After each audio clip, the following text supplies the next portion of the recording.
everyone. Happy Tuesday. Welcome back to Imperfect Action. It's been a minute. Thank you guys for hopping on in here. Today we are going to make some live calls direct to agent. I just pulled a list, so I haven't actually gone through to any of these, but I pulled a low equity list. On market low equity list. And we're just going to call through some of them. So I'll give it a few minutes, let some more people hop in here. Oh, let me throw it in here real quick. While we're waiting for a few more people, if you guys follow me on Instagram, you've seen me talk about this. But we do have a Discord group going on. Real quick, let me make this post.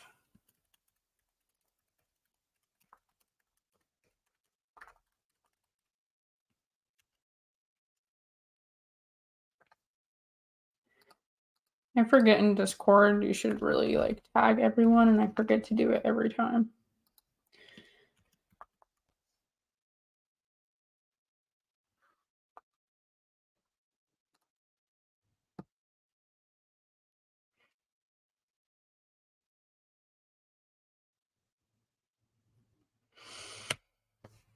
Okay. So something I do want to talk about, or let me go back to the Discord group. So we do have a Discord group full of, I don't know how many members are in here now. Let's see, 208 to be exact. And these members are getting access to resources such as calculators, weekly Zoom scripts, things like that. Plus, you are getting essentially what I would refer to as a blueprint on how to get your first deal or your next deal, how to successfully do that. And we pair you up with a battle buddy is what we refer to it as. You guys work together, follow our blueprint, hop on our Zooms, follow our scripts, things like that. So if you guys want to get in there, then shoot me a DM on Instagram. My name is on the screen @_notsojaded. And just shoot me a DM. Let me know you're interested, and we will get you in there. Okay. Something I do want to press on, if you follow me on Instagram, you also know that I press on this all the time. Follow up. Follow up is so extremely important. We've gotten a couple contracts lately, and majority of them come from leads that we've been working for a long time. One of the most recent deals that we got under contract was a lead that I've been working since almost close to 6 months now, I think. 5 or 6 months, somewhere in that range. And, it was no after no after no. The agent wouldn't take my calls. I would always call her and she would ignore it and then just try to email me and tell me, no, not going to work. And this went on for 5 or 6 months. And continued to follow up. She even told me, oh, we have offers, way higher than yours. But it never went under contract. So a lot of times you'll notice agents like to bluff. And they say they have offers that they don't really have. Or they've had people verbally give them offers just to, get them in their pocket. And they're not actually going to execute on that offer. So anyway, 5 or 6 months later of continuing to follow up, and we got the contract because no one else was following up anymore. And the seller ended up being highly motivated at this point. Maybe 5 months ago, she wasn't that motivated. As time went on, half a year went on, and she's finally like, okay, I need to get this thing off my books, right? So that one, I feel like a lot of the recent contracts have been months of follow-up, which is crazy. Like, let me see how long this one was. So I guess this was just about a month, which I think is pretty normal. Like, even if the seller is motivated, talking about creative specifically, they take a lot of like back and forth. And they take a lot of back and forth, and it's a little bit more due diligence goes into it, more questions go into it, more thinking goes into it. So this other one we got under contract, it was about 30 days between sending the original offer and getting to the point of having them sign a contract. And then what was the other one we got recently? Let's see how long this one. I'm just giving you guys examples because I do feel like it's people think that you send an offer and you're going to get it under contract that week. And honestly, I really can't even think of an example of where that happens. Like, same week deal with creative. With cash, I get that it's different and that can happen pretty quick. But with creative, I don't feel like I personally seen that happen. Not to say that it doesn't happen, but I do think that it's less common. Let's see when I first sent this one. So I originally sent this offer the middle of December, and we got it under contract.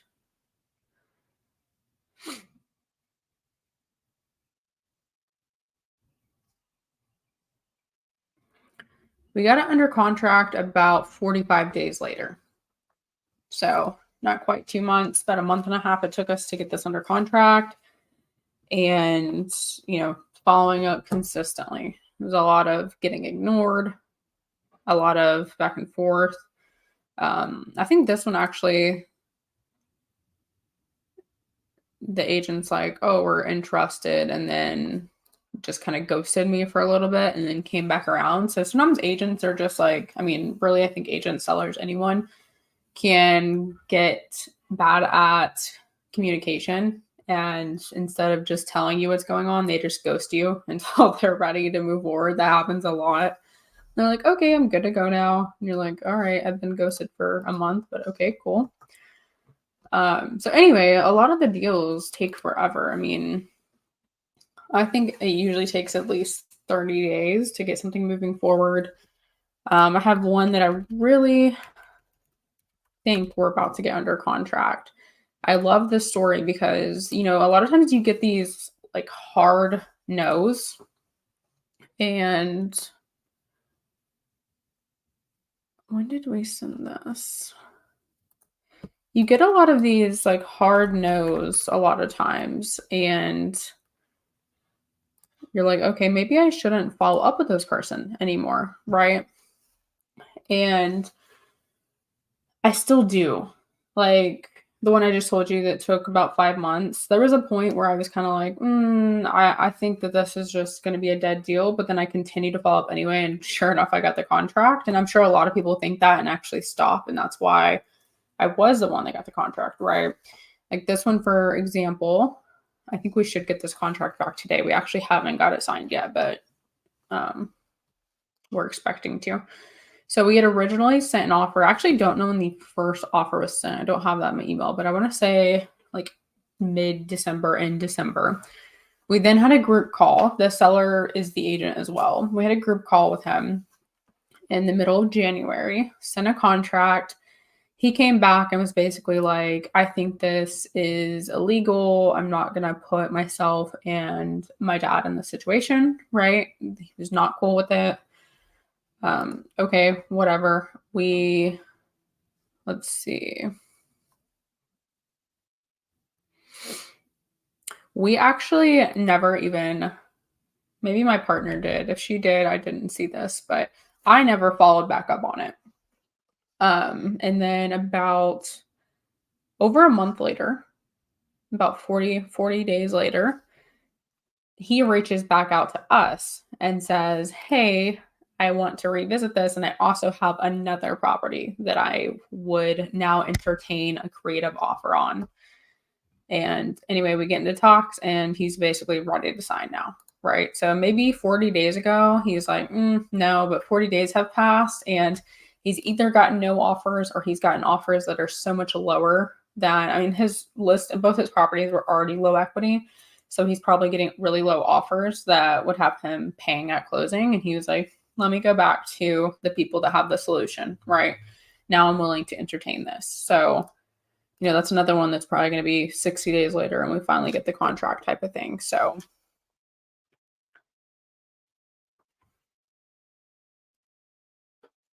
um, anyway, follow up, follow up, follow up. It really does pay off. I know that follow up can really seem like, I mean, to me, follow up is like a full-time job in and of itself, but it is so worth it. And that's really, they say the fortune is the follow up and fortune is in the follow up. And that is a 100% true statement. So that is really where most of the work needs to be done. Hey, Linda, thanks for getting in here. Yeah, it takes time, I mean, agents, sellers, whoever you're working um, with creative or even with lower cash, they may not be ready to accept that number today, but give it another 60 to 90 days and they're like, dang, I need to get this thing sold, and they come back to you. So even the ones that are, I get some people that are pretty mean and say really rude things, but then they come back to you later. They're like, hey, what about that offer you sent? So don't take anything personal. Okay. If you guys are watching, feel free to throw a comment in. I love to interact in the group. I love people commenting. Let me know what you're working on right now. Are you calling agents? How are you doing with follow-up? Are you experiencing similar things? What do you need help on right now? Is there questions that you're getting that you don't know how to answer? Are there objections you're getting that you don't know how to answer? Throw them in the chat as we do this live. I love to talk through those, interact with everyone, and my goal here is to provide value and help you out, hopefully help you get that next deal. So if you're watching, throw a comment in the chat. Okay.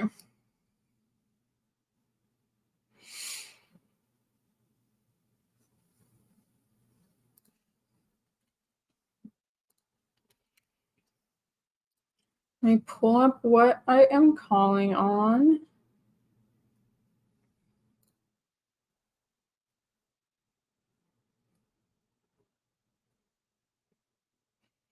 Oh my gosh. Some of these listing photos, they crack me up. Oh no. I may be in trouble with this list I pulled, y'all. Sometimes certain states, for whatever reason, do not include the agent number on Zillow. Most states do, but there's a few states where literally none of the listings have the agent phone number on there. That's really frustrating. I don't get why. Why don't you want, they don't even have an office phone, no phone number on there.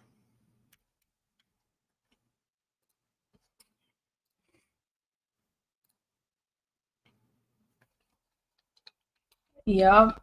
Love being ghosted. Yeah, and if you guys get ghosted, Linda sent me a message asking me to do this, and this is super helpful, is if someone's ghosting you, have your partner, have your buddy, have someone else and that knows what you're doing, give them a call as a brand new person that they don't have their number, they don't know their name, and they're most likely going to answer, right? And you can at least have some conversation, not to say that they won't ghost the second person, but typically if you have a brand new person call, they can at least get the person on the phone and try to get some information that you can't get out of the agent or the seller. Hey, thanks for hopping in here listening. Part of the first deal club and loving it. Awesome. Everyone in there is really crushing it. Okay. I may have to do a different list, y'all. I don't know. I think this is gonna be a pain in the butt to try to go find all these phone numbers while I'm on the live. Dang. Let's try this. You know what? Let's just do. I really feel like I was going to say I'm going to call in cash, but I think y'all would probably rather hear the creative calls.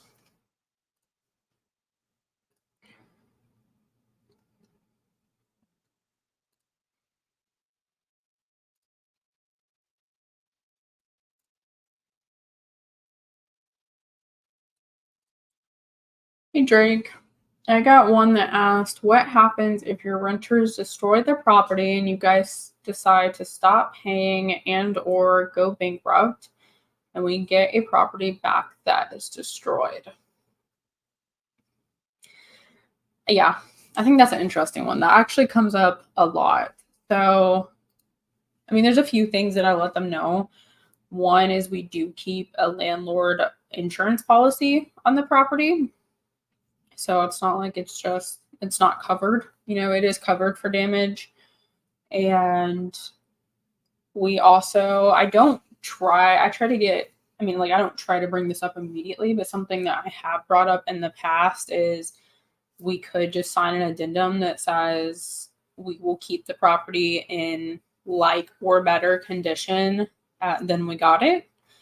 And, I've had that actually, like, they just feel better that you sign something saying that you're going to keep it in good condition. So those are two things. And then, I mean, I think it's really just comes down to like building credibility.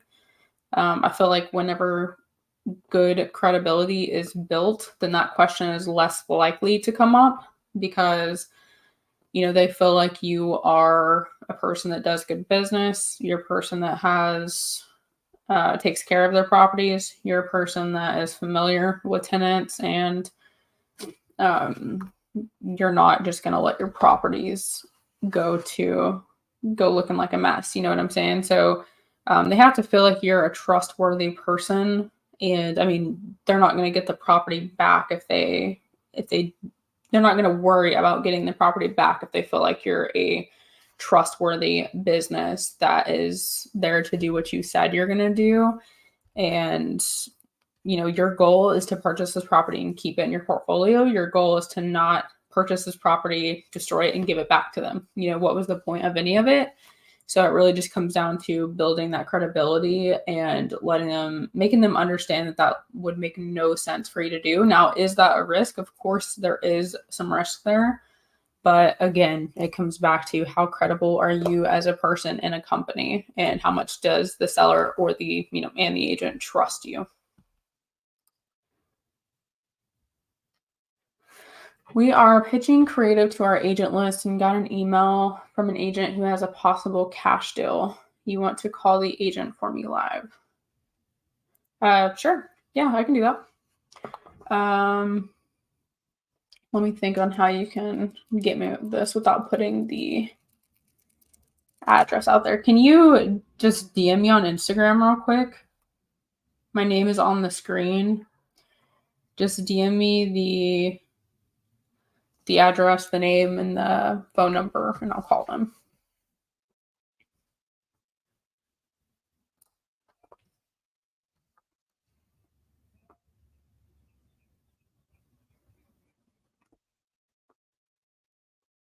Okay.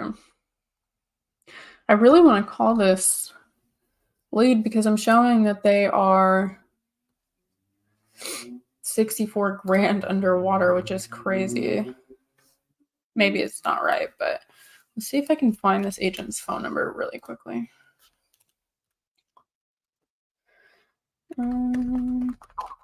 Just like a tip, I know that sometimes when pulling lists from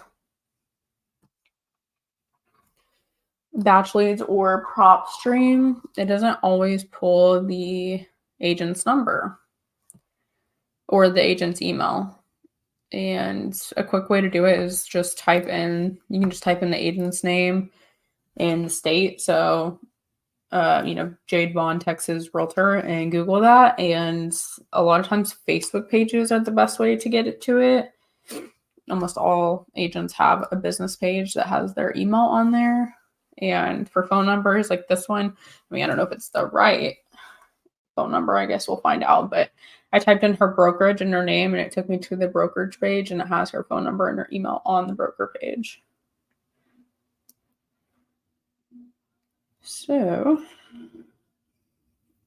I guess we'll find out if it's the right one. What address was?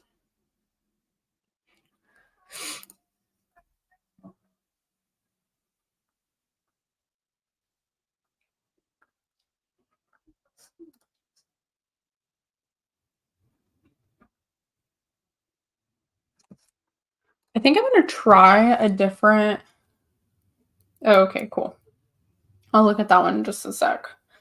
So typically the way that if any of you guys have watched my calls before, I am usually like kind of slow with the call, kind of take the agent through the ring to get them to the creative option.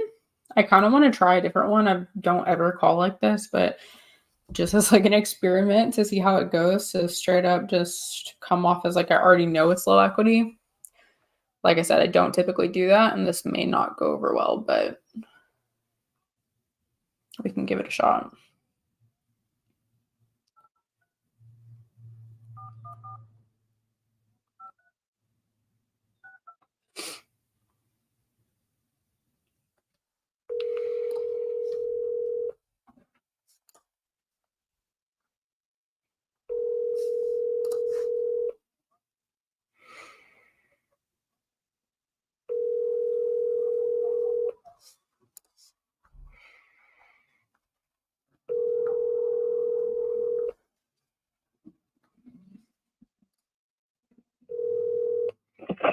Hey y'all, thank you so much for calling.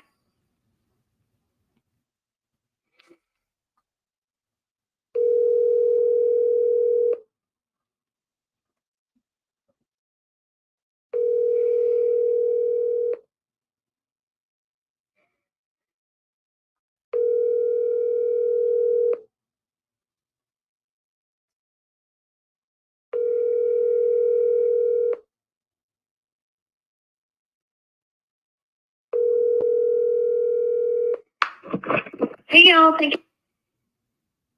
Okay, I'm gonna shoot her a text real quick. Let's see if she calls back.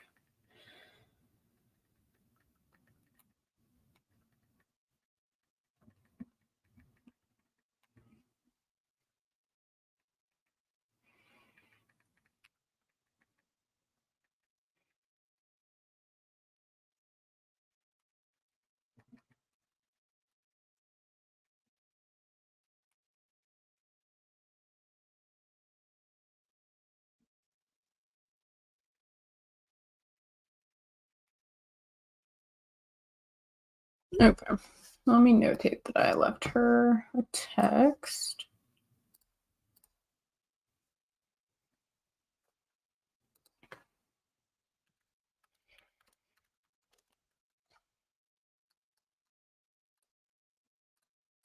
Okay.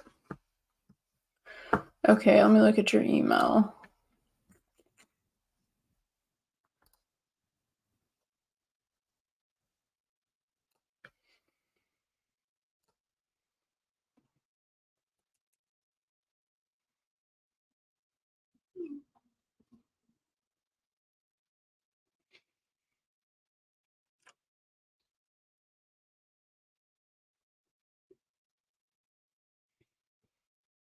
Okay, interesting.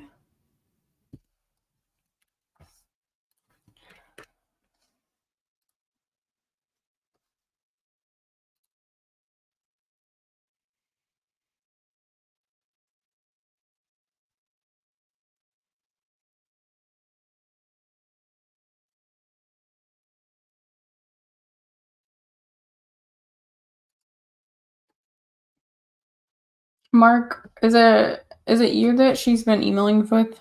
I'm gonna like bring up your name, so I don't want to say it was someone else that she's been talking to.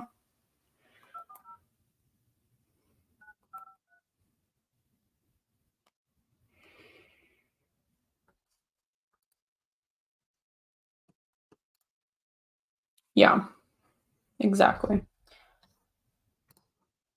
Benny. Okay, she's been talking to Benny. Got it.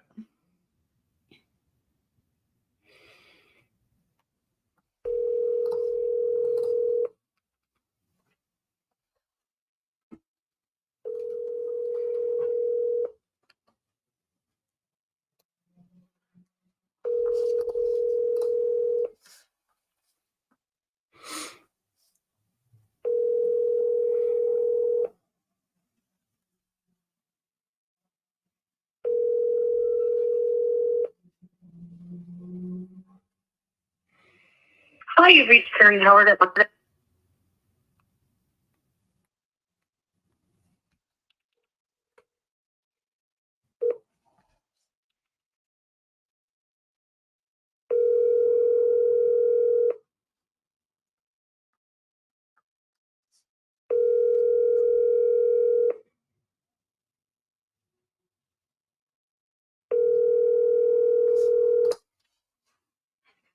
Hi, you've reached Terry Howard at my home group. I can't come to the phone.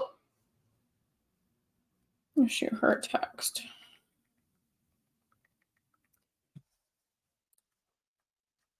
Does anyone else have any leads that you need called on?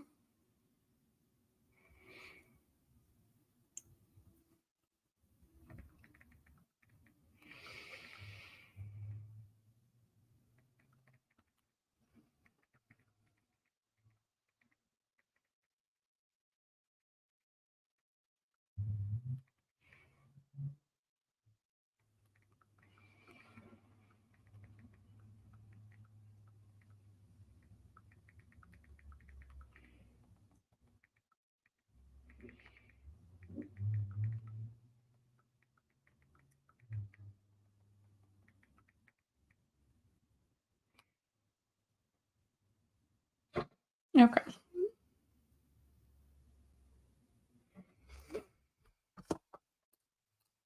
Hi. I don't know if you're Carolyn or Martin, but hi to both of you. If you guys have anything else, thank you, Mark, for sending me that lead. If anyone else has any leads that you want me to call in here, let me know. Let me go to... Let me look at the one that...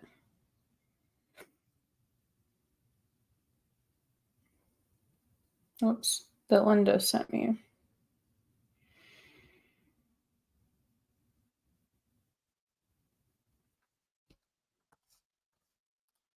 I don't remember what the offer was on this, though.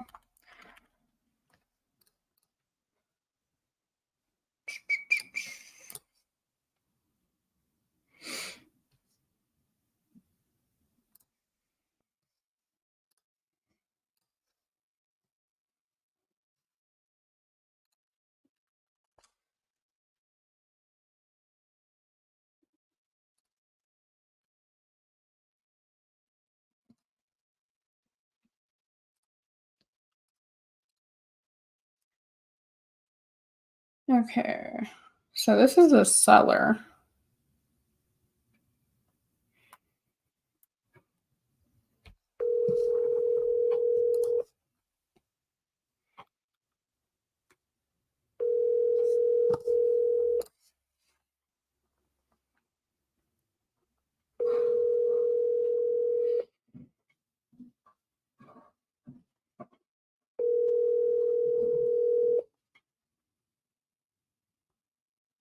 Your call has been forwarded to voice. Let's try again.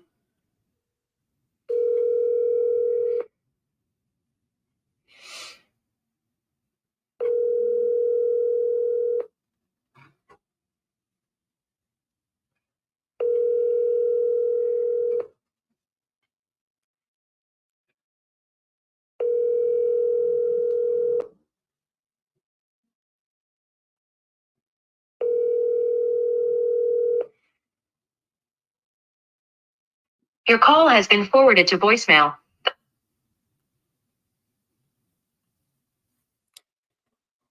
No answer.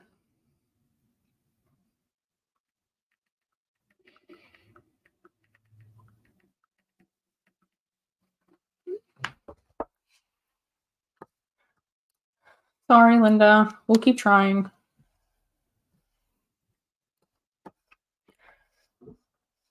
That's no one wants to answer their phone today. Okay.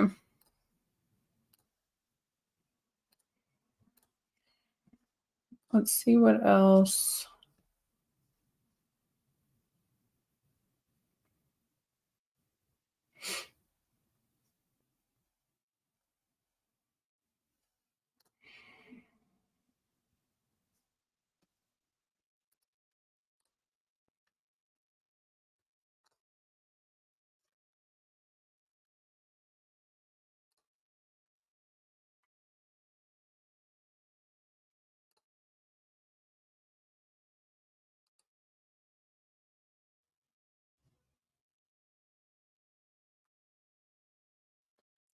Maybe I'll do some, since my list has failed me today.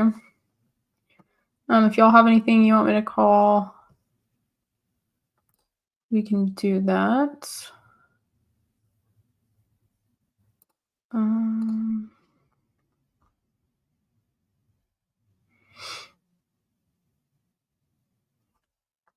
If not, maybe we'll do some like follow-up.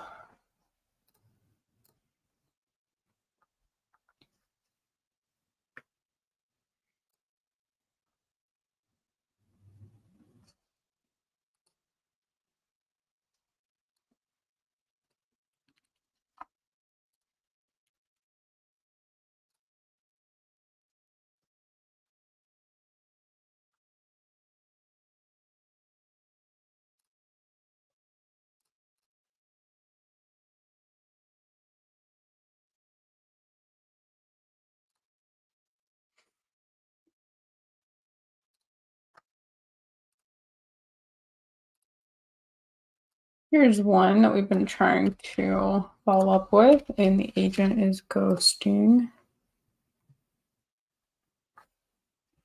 Let's see.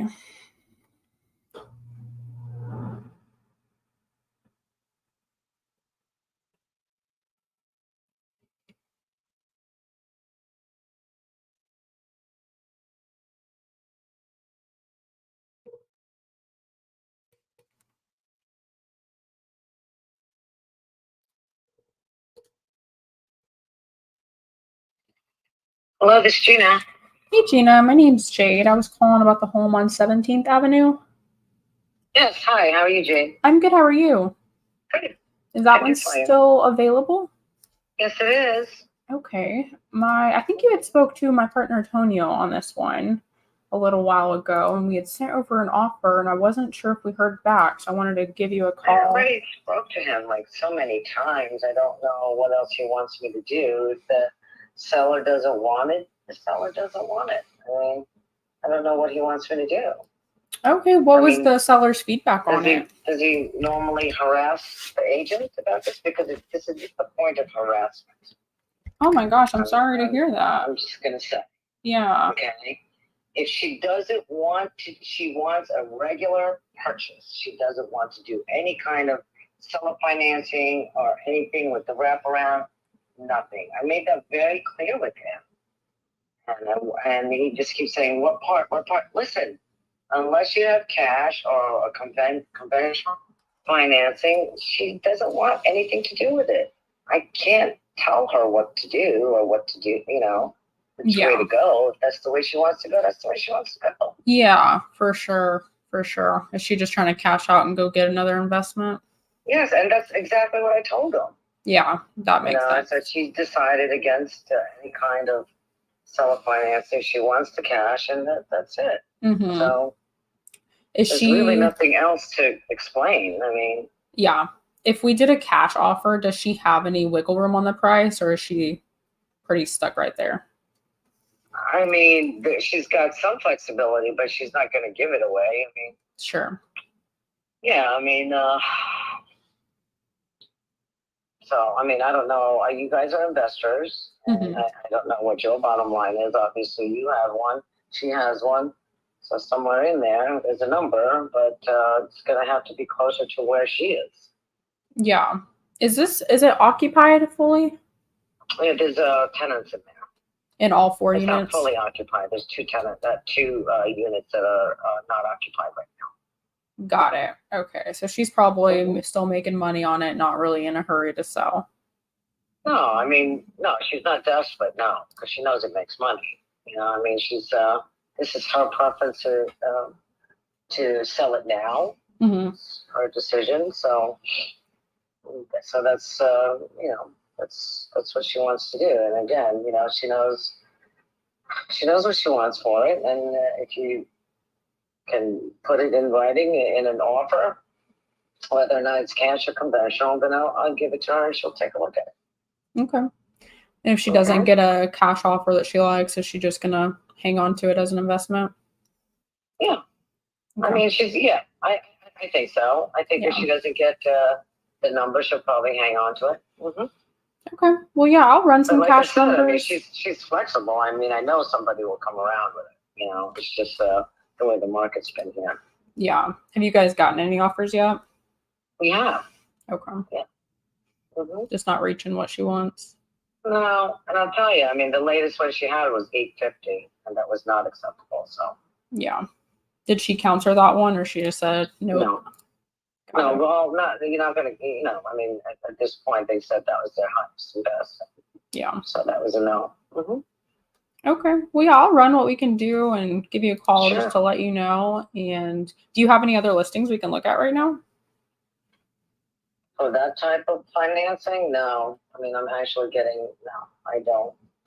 This area, it's not really like that. Yeah, seller financing is really ideal right now, especially for investors, sure. But the way this area is in the market,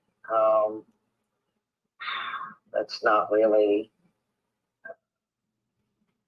it's an option, but it's not really one that they need to go to. Got it. Are you finding like a lot of the sellers are investors that can just sit on it for a while?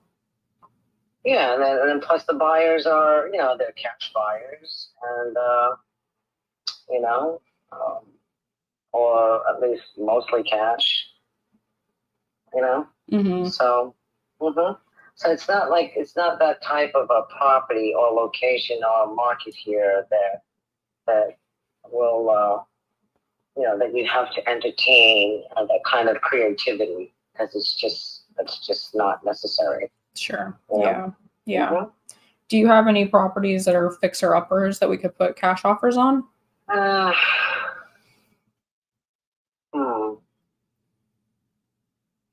Not really, and I have a lot of investors that are looking as well. It's really tough, Yeah. It's really tough. It's still not enough inventory out there. Fixer-uppers or not, Yeah, I know. It's been a struggle. Yeah, totally. Yeah, I mean, I have a lot of investor friends that, I can't even help them, and then the margin's not really there for them to make, any profit on it, Yeah. So everything's retail, especially the multifamilies. You're buying it retail. Mm-hmm. So, and that's what it is. I mean, I know that you guys there's so many people that have offered her that's, it's a wholesale price. She doesn't want that. She doesn't. That's not the type of property that this is. So. Yeah, I get it. Yeah. Okay. Well, if you have anything else come up that may work for us, please keep us in mind. Okay. All right. Thanks, Jade. All right. Thank you. Have a good one. Thank you. Right, bye-bye. Okay. Yeah. So she has a ton of equity in this. She has, $600,000 in equity basically. And she is making money on it, and she'll just keep it. She'll keep making money on it if she doesn't get the price she thinks it's worth. So That's fine. We will, let's see.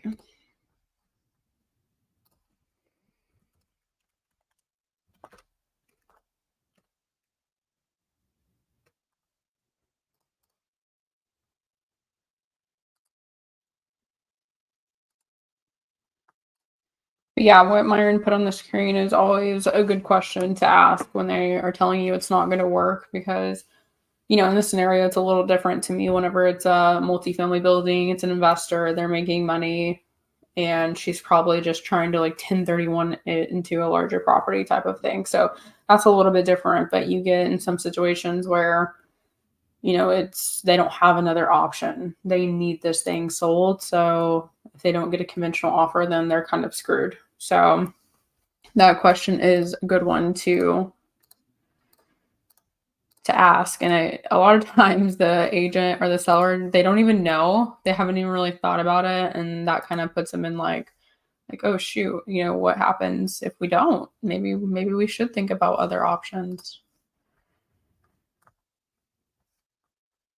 Okay, let me see what else I have in my queue.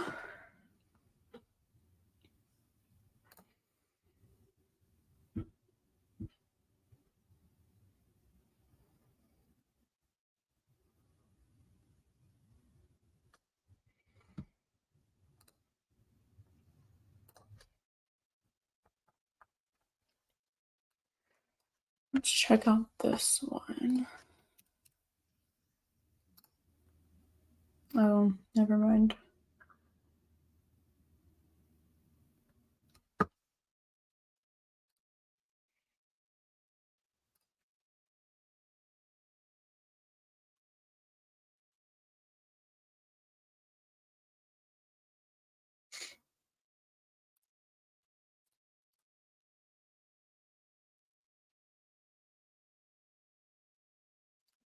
Oh my goodness.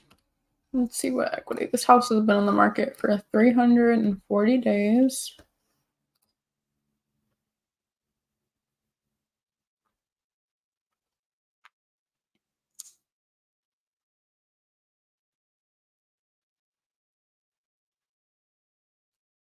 My internet will work, maybe.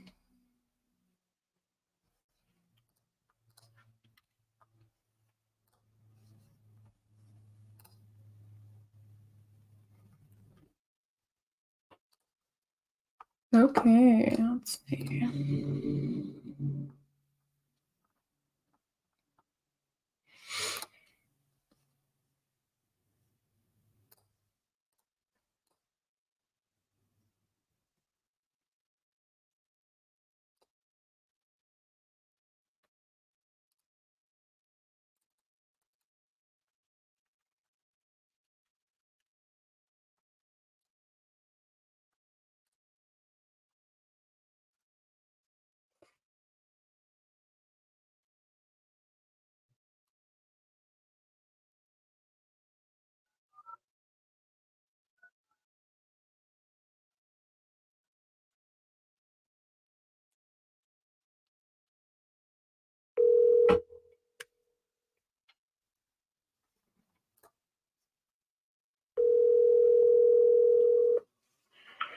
Hi, you've reached Jennifer Tucker with Bridgeway. Why do I feel like that was? I don't think that's the agent's name. Let me just try it again.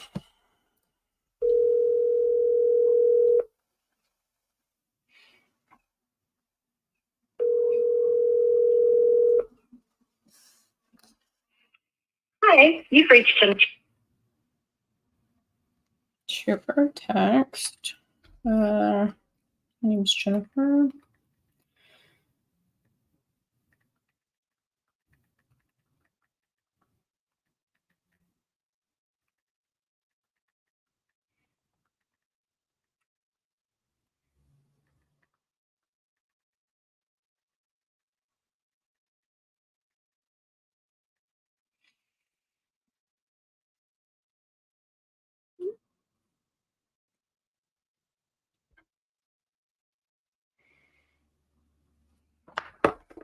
Okay. Sent that one a text.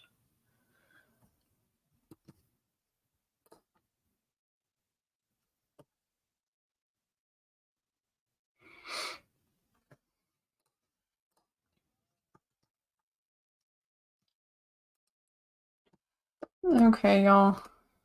I think I'm out of leads. My list failed me today, so I need to remember not to pull a list for this market because it does not pull up phone numbers on Zillow, and I have to do extra work for it.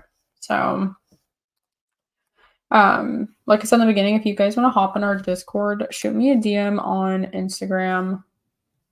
Let me know that you're interested. We'll get you in there. You can join our weekly Zooms, get access to resources, and work with our team to generate leads, submit offers, and get them closed. We've had a couple of people get their first deal locked up in there, which is really exciting.